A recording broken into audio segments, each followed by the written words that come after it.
Olá, eu sou Maíra, eu sou escritora e quero compartilhar com você algo que eu tenho aprendido. Você já ouviu falar aquela expressão quem planta, colhe? É uma expressão muito usada no sentido pejorativo da expressão. Às vezes alguém fez alguma coisa de ruim, uma maldade, e aí as pessoas falam, fulano vai colher o que plantou. Isso é verdade, nós vivemos numa terra que foi criada sob a lei da semeadura. Aquilo que você planta, você vai colher. Mas isso também é verdade no sentido bom da expressão. Quando você planta coisas boas, você também vai poder colher coisas boas. Assim é a nossa vida e eu quero falar um pouco sobre isso com você. Eu vou te contar uma história que consta na Bíblia sobre uma mulher que plantou bondade e colheu ajuda quando ela mais precisou. É a história de Dorcas que está lá no livro de Atos, no capítulo 9 e começa no versículo 36. Havia em Jope uma discípula chamada Tabita, que em grego é Dorcas. Sempre fazia o bem às pessoas e ajudava os pobres. Perceba que a Bíblia começa falando o nome da Dorcas e descrevendo como ela era.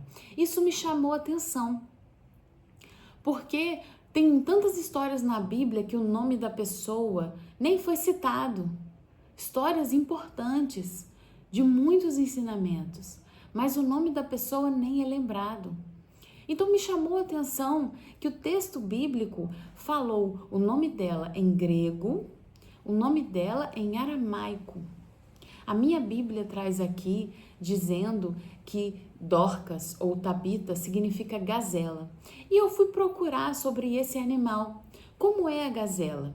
É interessante ver que a gazela é um animal muito vulnerável, porém muito inteligente e adaptável. A gazela vive na savana, no meio de animais ferozes. E ela usa sua inteligência para se adaptar e poder sobreviver. Dorcas fez o mesmo. Ela viveu num tempo que não era favorável às mulheres, num tempo em que o povo dela vivia em dificuldade, e ela usou os recursos que ela tinha, a inteligência dela, para fazer alguma coisa e para ajudar as pessoas ao seu redor a também sobreviverem naquele tempo de dificuldade. Esse foi o plantio de Dorcas.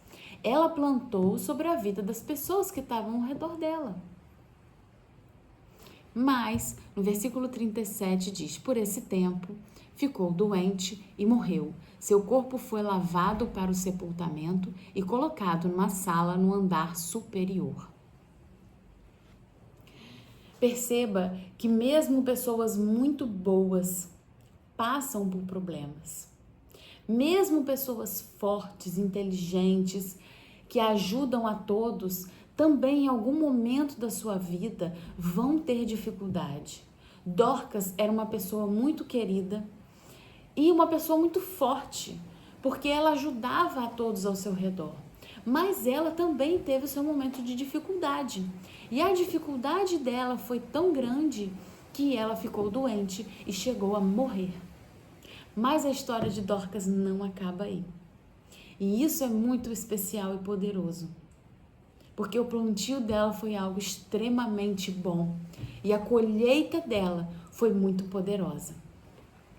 Veja, no versículo 38 diz, quando os discípulos souberam que Pedro estava perto de Lida, enviaram 2 homens para lhe suplicar, por favor, venha o mais rápido possível.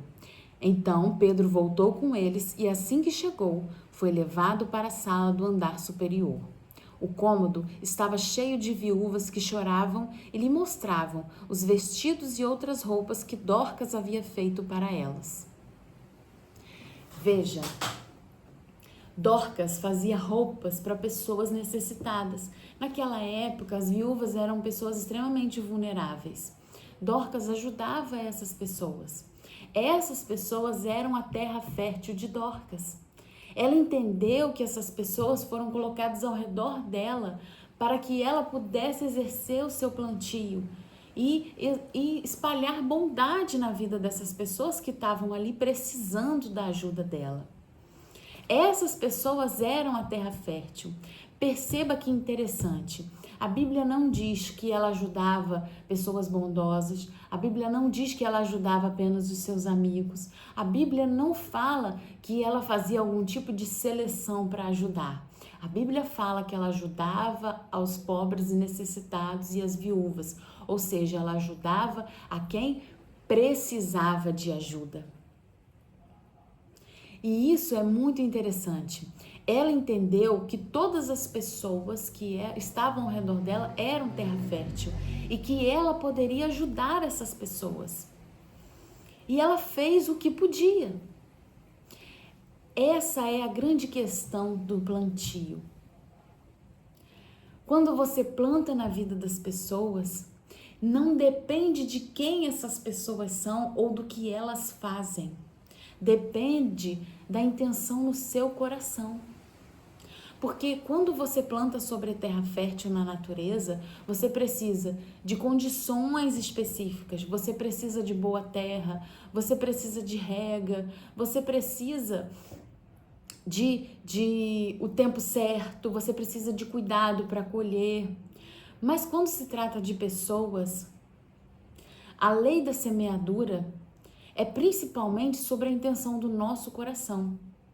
E aqui perceba que eu estou falando sobre a lei da semeadura, sobre plantar e colher.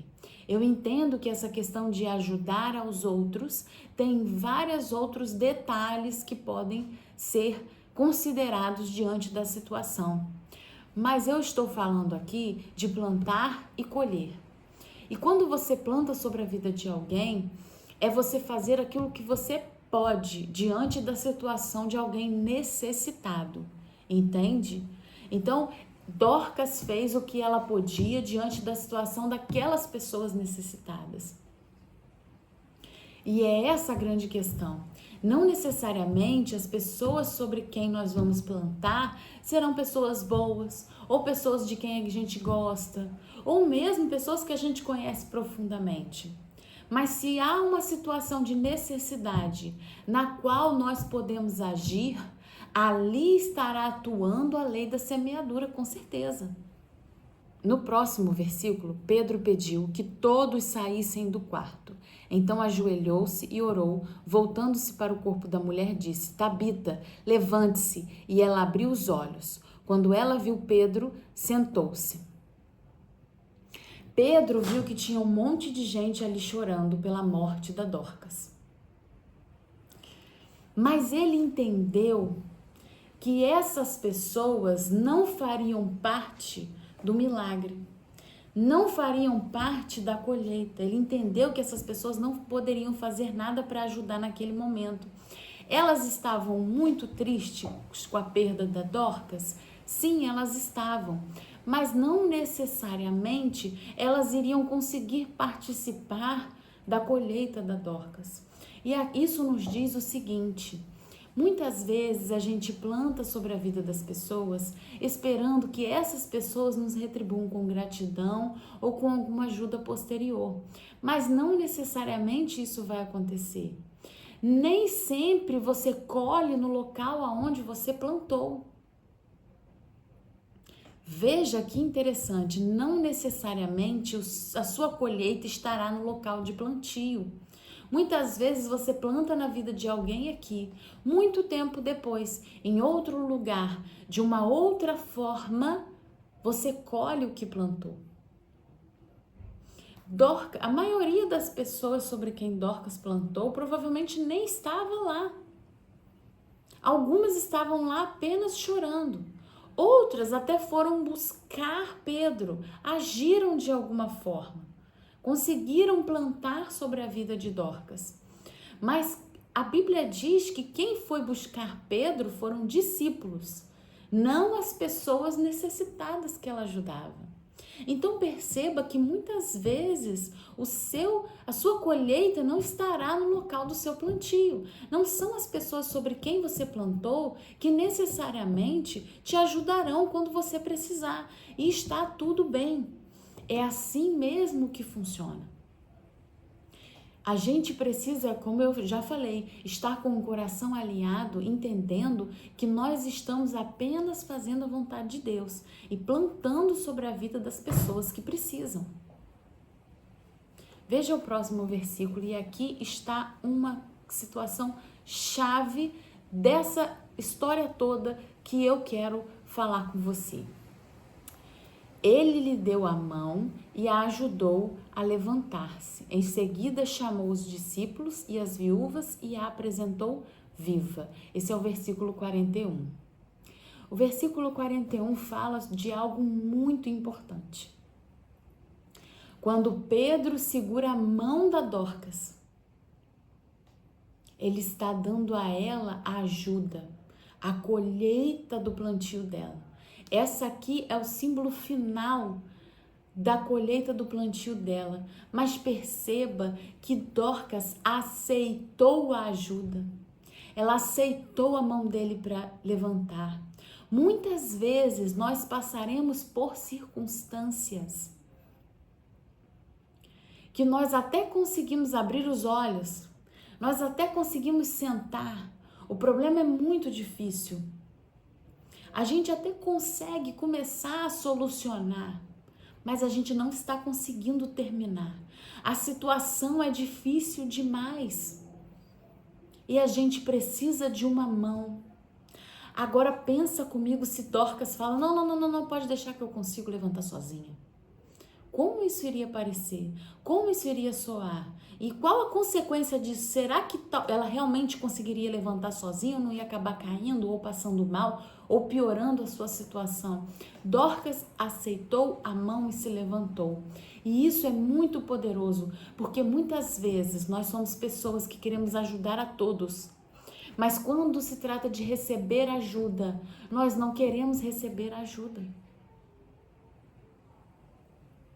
Nós ficamos resistentes, não preciso, eu dou conta, eu resolvo sozinha. E isso é um orgulho disfarçado de autossuficiência, de independência. Nós não podemos ser orgulhosos, porque no fim das contas, quando você não permite que as pessoas te ajudem, você está retendo a bênção dessas pessoas. As pessoas também querem plantar sobre a sua vida, também querem ter a oportunidade de exercer um plantio. E você não aceitar ser terra fértil, você está quebrando essa conexão. Porque sim, nós estamos todos conectados por essa grande engrenagem que é viver em sociedade e ajudarmos uns aos outros. Então, às vezes você é o semeador e às vezes você é a terra fértil e está tudo bem. Porque todos nós, em algum momento, ocuparemos um ou outro lugar. E foi assim que Jesus quis, quando ele disse para amarmos uns aos outros, como um dos grandes mandamentos.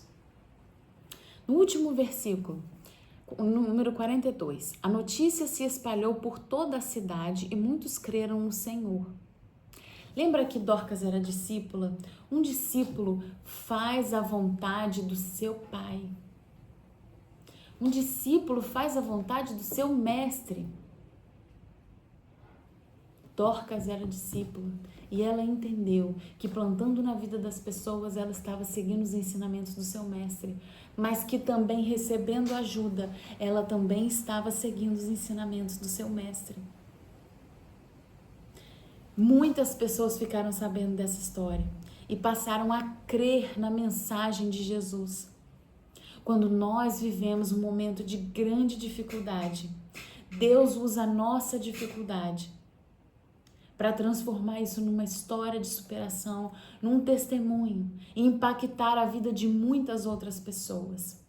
Então ajude, mas também se permita ser ajudado, porque certamente a sua ajuda ou a ajuda que você recebeu podem se transformar numa história de superação, em algo que Deus vai usar para um propósito muito maior, porque é assim que Deus faz. Ele transforma o mal num bem muito maior. Ele transforma uma dificuldade num bem muito maior.